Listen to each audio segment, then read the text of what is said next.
Hello, ORAD Nation. Today is Wednesday, June 19th, Juneteenth, and the market's closed today. So I hope everyone's enjoying your day off if you're a trader. So today I wanted to do a couple of videos today, but I want to get this one out as soon as possible because this one is related to max pain. Max pain is what happens when options expiration comes due, and that happens this Friday. And I'll talk about what it means here in a second, but it's very interesting this month in particular. The second one I want to do is something that Mr. Zuber sent me a note on and suggested that maybe it would be a good one for the midweek, and that is Dow 100,000. He sent me an article. We'll talk about that in the second video, and I'll discuss if that's even possible. So stay tuned for that one. But right now, let me jump into this and talk about max pain. Let me share my screen here. There we go. My website is right here for those that are interested. You can just click on this button right here to get the free newsletter. And if you want to subscribe, at the bottom of the homepage, there's a subscription information down there. Or if you want to sign up, if you want to be notified that the newsletter is available, just sign up for the $0 subscription, which doesn't ask for a credit card, or we don't share emails or anything like that. So if you're interested. So let me talk about first the video that I did last week. I talked about the fact that the market looked like there were a number of divergences in the market. If you want to review that one, that one's recorded, and you can go back and look at that, the one that I did on Sunday. I want to show you kind of a different view, a little bit different view, before I jump into max pain. And that is this one. So actually, I'm going to show you two charts here. So this is the SPY, which is the S&P. It's an ETF for the S&P. And the SPY is primarily cap weighted. It's a cap weighted index. And actually what that means, I can actually show you that because if I go to the 10-minute chart, I have a 10-minute chart for the aggressive and the defensive sectors. This is something that I keep open during the day. So this is the S&P for last week, actually this week so far. So here's Monday. Monday's open is down here. The S&P has done really well so far. Technology has kind of leveled off, but outperforming from Monday. But you can notice here, 30% of this is technology. 30% of the SPY is technology. That's what it means to be cap weighted. Financials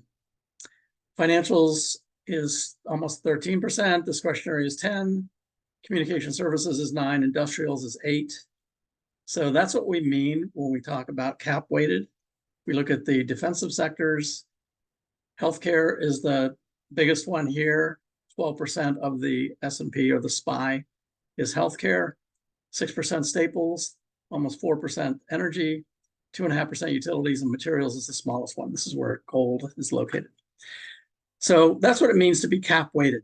So that's an example of the SPY is cap weighted. And in fact, it goes beyond just the sectors. It's the individual stocks. So the large cap stocks make up a bigger proportion of the SPY than if you just looked at things equally. And this is what it looks like. So the one on the top is cap weighted, just like I showed you. And like I talked about last Sunday, the market is being driven by a few names, a few big, in particular, technology names, but all very large cap stocks. So they're moving higher, in some cases much higher, which is pushing the cap weighted index much further up. If we draw a horizontal line, this is the equal weighted. This is where we just treat every single stock in the SPY equally. In this case, you can see that while it broke out over here, broke out of the April high back here in middle of May and continued higher, it never even made it back to that high if you look at it on an equal weighted basis. So that again highlights that the market is being driven by a few very large cap technology stocks. In fact, For those of you that are VectorVest subscribers and probably are feeling some angst right now because VectorVest keeps giving conflicting signals, back and forth signals for the last couple of weeks. So you can't really use VectorVest, you can't really use their signals because they haven't been reliable. Well, VectorVest is made up of 9,000 stocks, and it is more like an equal weighted index than it is like a cap weighted index. And this little section right here where you see this thing is just going sideways, moving up and down right there, that's exactly what's happening with VectorVest. Also right here, moving sideways. If I zoom in on this on a 3-month basis, you can see right here, just moving sideways ever since about the middle of May. It goes up, it goes down. If I look at the DEW, which is the medium term calls, you can see all the calls that it's getting. There's one there. 3 days later, it gave an up call. 1 day later, it gave a down call. If we get one more up day, it will probably give another up call. But notice this sideways movement right there is exactly the same as this. So that's the SPY. If we look at the same thing with the Qs is the NASDAQ. So the QQQ is cap weighted. You see above, cap weighted index, hit the highs here and broke out and never looked back. That is what I mean by the very large cap technology stocks is driving this market. If you look at the equal weighted, it's only just now getting back to that high right there. So keep that in mind because we're going to look at some of these very large cap weighted technology stocks here in a second when I talk about Max Payne. So let's get into Max Payne. I kind of implied last Sunday and also today that the market might be a little bit overweighted, that it might be ready to take a break. Doesn't mean it's going to crash, but it might be ready to take a break. And the ideal time to do that is options expiration, which is coming up on Friday. So first, let's talk about what Max Payne is. So this is from Investopedia. Max Payne is basically the option strike price with the most open contracts. By the way, that's both puts and calls. And thus the price that causes financial losses for the largest number of option holders at expiration. If we dive into this a little bit more, key takeaways: makes Max Payne the strike price with the most open contract, puts and calls, and the price at which the stock would cause financial losses for the largest number of option holders.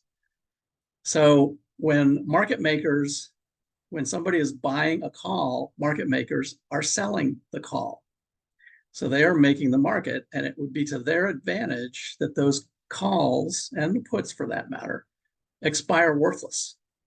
So what is the point at which puts and calls reach equilibrium, or the price where most of the market makers will make the most money or not have to pay out premium, put it that way. Max Payne theory states that an options price will gravitate towards the Max Payne price, in some cases equal to the strike price for an option that causes the maximum number of options to expire worthless. Max Payne calculation involves a summation of the dollar values of outstanding put and call options for each in the money strike price. So remember, in the money means that they are making money, and that's what the market makers don't want. They don't want to pay out that money. So the market makers would like to see those become worthless or be out of the money by expiration date, which is this coming Friday. So to make that simple, I'm going to show you I'm going to use NVIDIA in this case, and I'm going to use all of the options for NVIDIA, all of them, this is the CBOE. And anybody can do this. You can go to cboe.com. Click on Data and Access right here, and then click on the Quotes dashboard, put in a symbol, and then down here you want expiration type as standard. That means monthly. Options range, you want everything, and we want the June expiration, which is expiring this coming Friday. And then you click on View Chain, and you get the options chain on calls on the left-hand side, puts on the right-hand side for every open option for NVIDIA.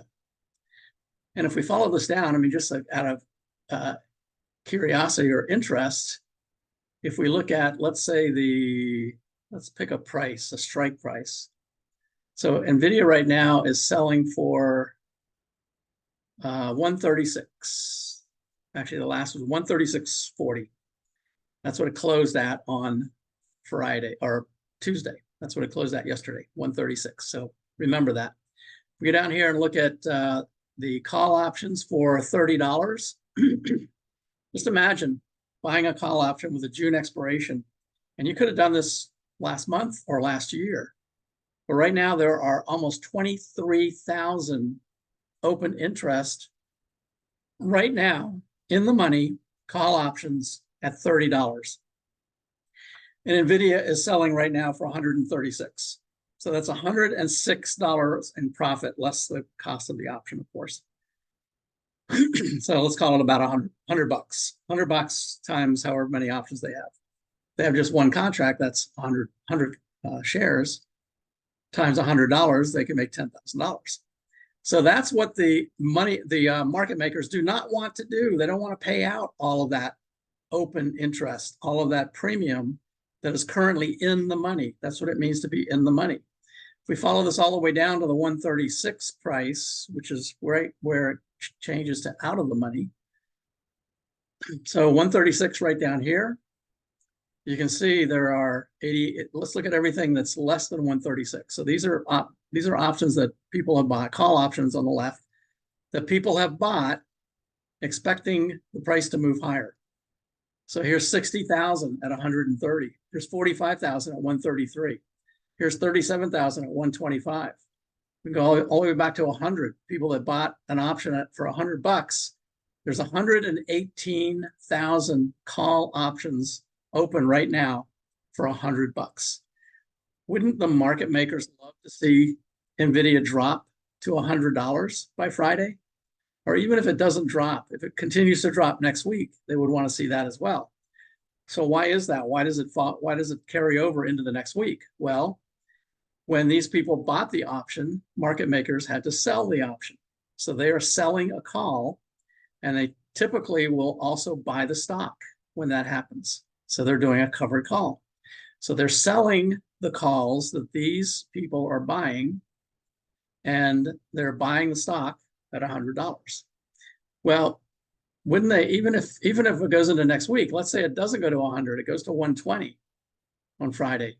But next week it continues to sell off because the market makers now, for all the stock that they have bought, they are now having to redeem. These people might not, they might actually want the stock. They might just keep the options, let it expire, and have the stock transferred to them. So the market makers need to do that. So they will sell the stock in order to transfer it to these people. So that's why it carries into the next week, the next couple of days, 2 or 3 days into the next week. So it will continue to go down and make sure that market makers can make money. Now, they're going to make money no matter what. So you don't have to feel bad for them. But 136 is where we are right now. If we look at the other side, on the put side, so this is saying that somebody bought a put at 136, hoping that the price would be lower. So if it's lower, then look at all the puts that are available. So what the market makers want to figure out is, what is the price here where all of these calls on this side, you add up all of the dollar value of all of the in the money calls and the dollar value of all of the in the money puts, and what is the price that makes those two things equal? What is the equilibrium price? Now, clearly, NVIDIA is a good one for this concept, because clearly NVIDIA has had way more calls than puts. So you would just by deduction, you would figure that the equilibrium price for NVIDIA, where the puts and the calls are equal, will be some price lower than where it is right now, because there are so many calls that are open. So the market makers want those calls to expire worthless. So the price, the equilibrium price, the max pain price, would be something lower than 136. And I'm going to show you what that price is here in a second.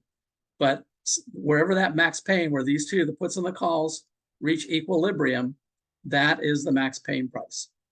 So, by the way, this whole concept I learned from Tom Bowley from his website. If anybody wants to go over there, you can get a 30-day free trial, and you can actually get his recording. He does a recording every month on Max Payne. But I'm going to show you this month because it is so interesting this month. So let me show you what his report looks like.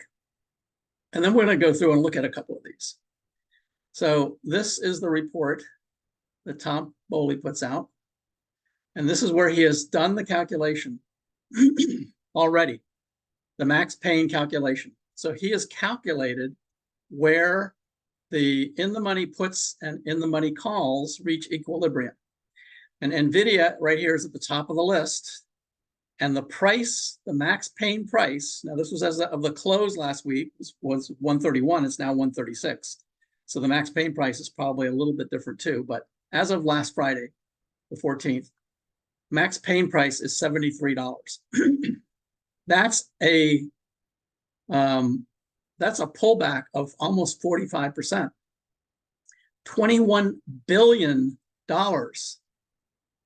of premium will need to be paid out, or put another way, will not have to be paid out if it reaches the Max Payne price. So all of this premium that's due right now will become worthless, assuming this gets to the Max Payne price. Now, will it actually get there? Probably not, but this in general gives you direction at least. Now, at this point, let me bring up an article that I saw that I thought was really interesting. And this is from Seeking Alpha. Some of you might have read it. NVIDIA brace for gamma squeeze. Gamma is the rate of change of delta, which is the potential of actually paying out in the money. Breakdown potential price pressure on June 21st. June 21st is Friday. That's options expiration day. Down here, it says gamma squeeze may come to an end. June 21st, as nearly 5 million open interests in call contracts will expire. The big option expiration event may result in a sharp share price drop as options dealers start unwinding their hedges. So those are the options dealers that are either doing covered calls, or like I explained before, when people want to take possession of the stock, and the market makers have to sell call options in order to accommodate the ones that want to buy call options. They will start selling the stock in order to unwind their hedges. And then he goes on to say, on a fundamental view, using a residual earnings model, I see NVIDIA shares as overvalued, calculating an implied target price of $76.40. Now, isn't that interesting? $76.40, and Tom Bowley's Max Payne was $72. Let me see if I can find it again. Right here, $73, sorry. It actually could be closer to 76 by now, who knows? But those two things are very close. Now, in the article, this guy is calculating it based on fundamentals. He goes on to explain what he's looking at, and I take issue with the way that he is analyzing NVIDIA, because he's missing a really huge component with NVIDIA, because he's comparing it to other stocks in the semiconductor space. And you really can't compare NVIDIA that way. It's really an animal of its own. But regardless, it's interesting that his number comes pretty close to the Max Payne number. And I don't think he's using Max Payne in this case for this model. But let's go back and look at NVIDIA right here. So that's how Max Payne is calculated. If we look at Tom Bowley's, and we're going to look at some of these charts. So I've got about 15 or so, 18, I think, charts. So we'll look at NVIDIA. Amazon, close on Friday was 183. Max Payne's 142, 22%, almost 30% for Broadcom, 13% for Apple, 17% for Microsoft. You can just go down the list. Netflix, 24% drop in order to get to the Max Payne point. There's Google, Tesla.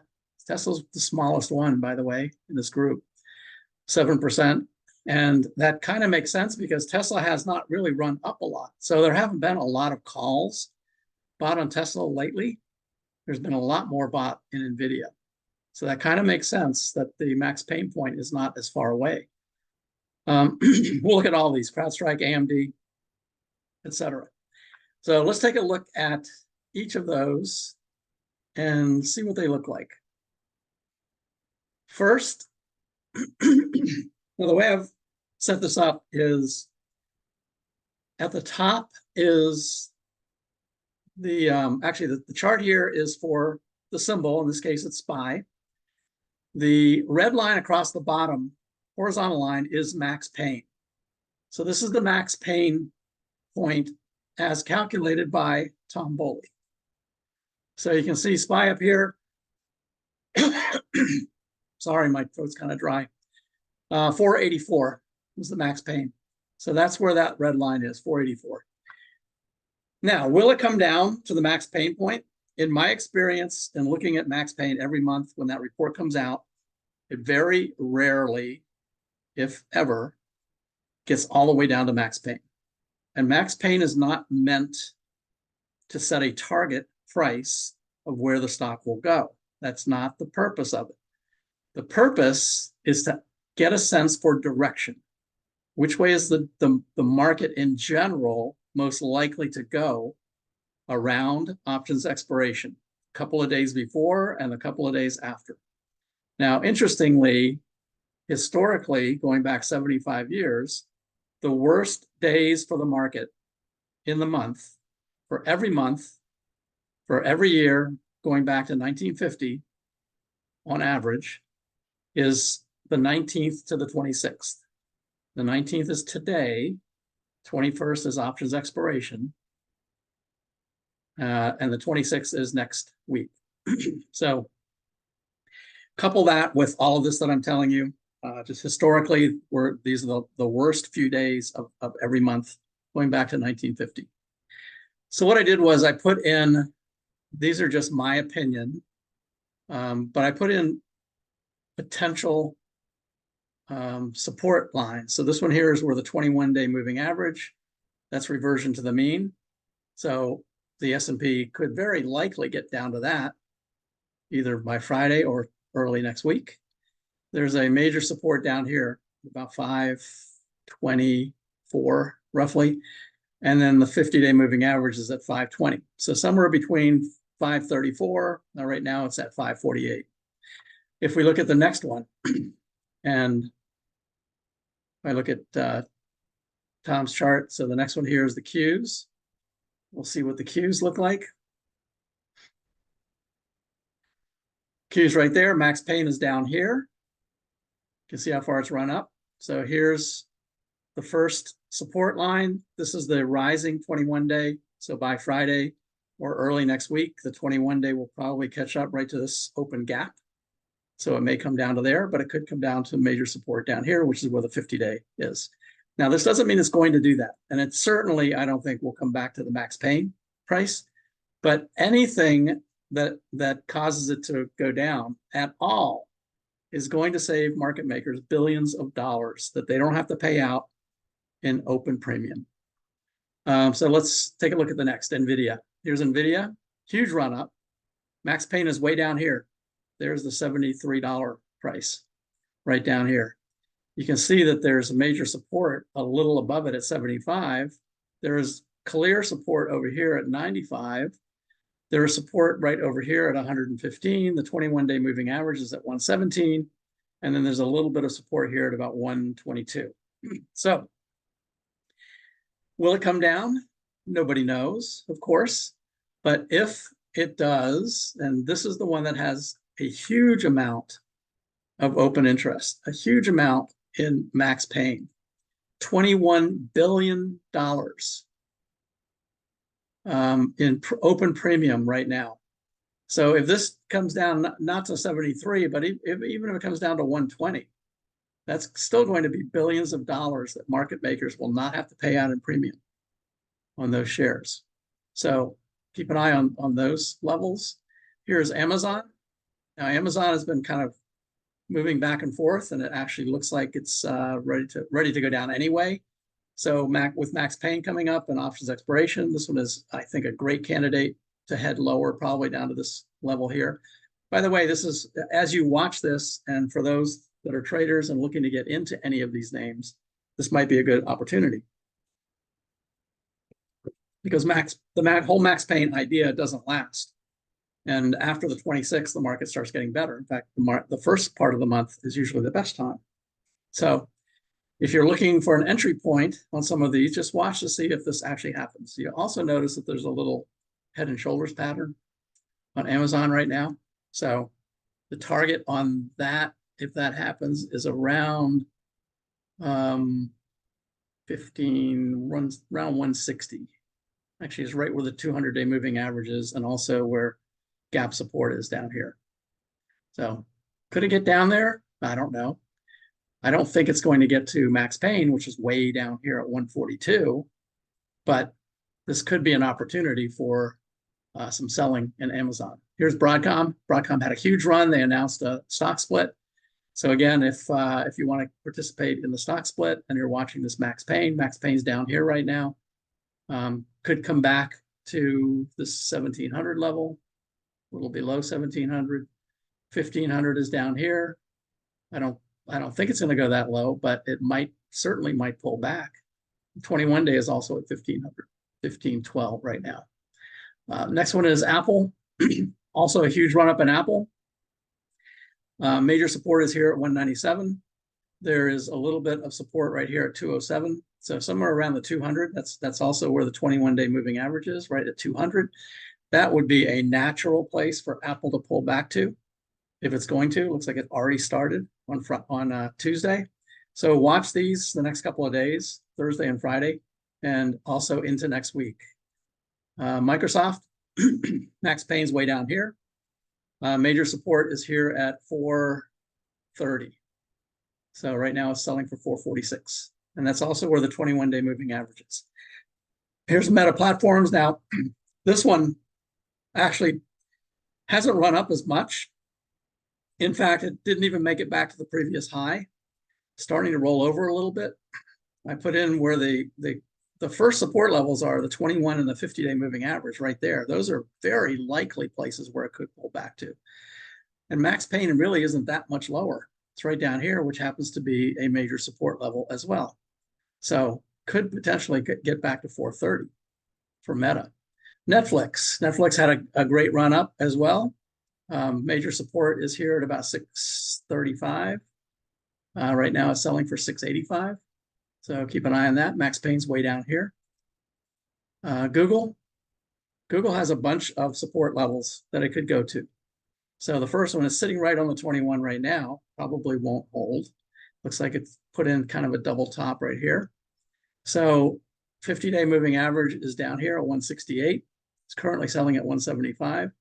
Could make it down here to the top of the gap support, 162. Or actually the bottom of gap support is down here at about 159. So any of those levels could be potential for Google. Tesla. This is one I mentioned. Tesla has not really done much at all. You can see how close max pain is to the price. So there's a very little does it really needs to move to hit the max pain price. This one and AMD, which I'll show you in the middle minute, that are the two that I think have the most likelihood to actually hit their max pain price.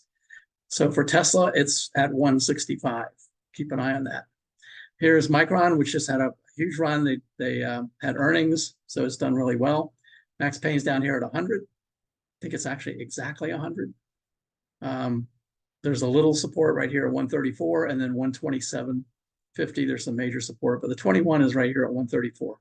So it's at 153 right now. This one could pull back to that level. CrowdStrike also had good earnings. It's moved up. Max pain's down here at 270. Big open gap right here at 350. So that one could happen. Here's AMD. AMD doesn't have far to go, and it's already heading there. So max pain is down here. AMD is at 154 right now and heading lower. All the moving averages, or one moving average, both of them are about to cross. The momentum indicators are rolling over. So this one could easily hit max pain, which is at about 142. Right now it's selling for 154, so that's only $12 to drop. And support is right at about 145. So AMD and Tesla, I think, are the two that have the best chance of actually hitting the max pain price. Chipotle announced a 50-for-1 split. Hope everyone that wanted to participate bought some stock on Tuesday. That was the last day to be a holder of record in order to participate in the split. It will split on the 26th next week, coincidentally, the last day of the worst days of the month. It has a spinning top doji, so that's indecision. So it's very likely, probably will start to sell off on Thursday and Friday, and maybe into next week, and might come back down here to 32.40 roughly. But max pain is way down here. I don't think it's going that low, but it could pull back. Costco, max pain way down here, 725. A little bit of support here at 840. Major support down here at about 770. Keep an eye on Costco. Here's JP Morgan. Max pain way down here. It's got a couple of support levels, and this first one, although it started to move up on Tuesday and momentum looks like it's picking up, this one might move up. This one actually might resist the whole max pain thing and just kind of go sideways through that period. And finally, Walmart also had a great run up. Max pain's down here at about 58, a little below 58. It's got a little bit of support here at 65 and more at 63, and then a big gap right here down to 61. So that's it. Those are the max pain stocks. Interesting to keep an eye on this. My experience is that stocks rarely ever get to their max pain price. I think the guy in that article that said 76 is wrong. I don't think NVIDIA is going to 76. Those that are waiting for 76, good luck to you. I don't think it's going there, but I do think that any of these names could very likely head down based on the whole max pain concept. And there is more in the money premium right now than I have ever seen on this max pain report. By the way, if we go all the way to the bottom and look at the ones that could actually benefit, so band, I'm not sure what that is. This one could actually go up to 18. This means there are more puts than calls right now on this one. That means if it goes up, then the market makers do better. Down here, Illumina, about 8%. KHC, Kraft, here's CoStar, I think that is, 14%, go from 73 to 84. What else? Nike, Starbucks, here's Warner Brothers, could go from 724 to 9, almost 9. That's 23% gain. So that's that one that's pretty likely it could hit max pain. Get a nice 20% move right there. And then Sirius, which actually, interestingly, I just discovered last Saturday that it is one of the major holdings that Warren Buffett just got into. Actually, it was last year. So fourth quarter is when he announced that he probably was making his purchases before then. But Sirius XM, Sirius Radio, Warren Buffett has a major stake in that. And it also is on the short squeeze list. So if this one starts, this 80% move on Sirius, if that one actually starts to move based on max pain on the end of this week or first part of next week, this one actually could take off even more. So that's interesting. Keep an eye on that. All right, that's it. That's the max pain report. The next video that I'll do will be, will the Dow hit 100,000? So stay tuned for that. Hope everyone's doing well. Happy Juneteenth. And back at it tomorrow morning. Thanks, everyone.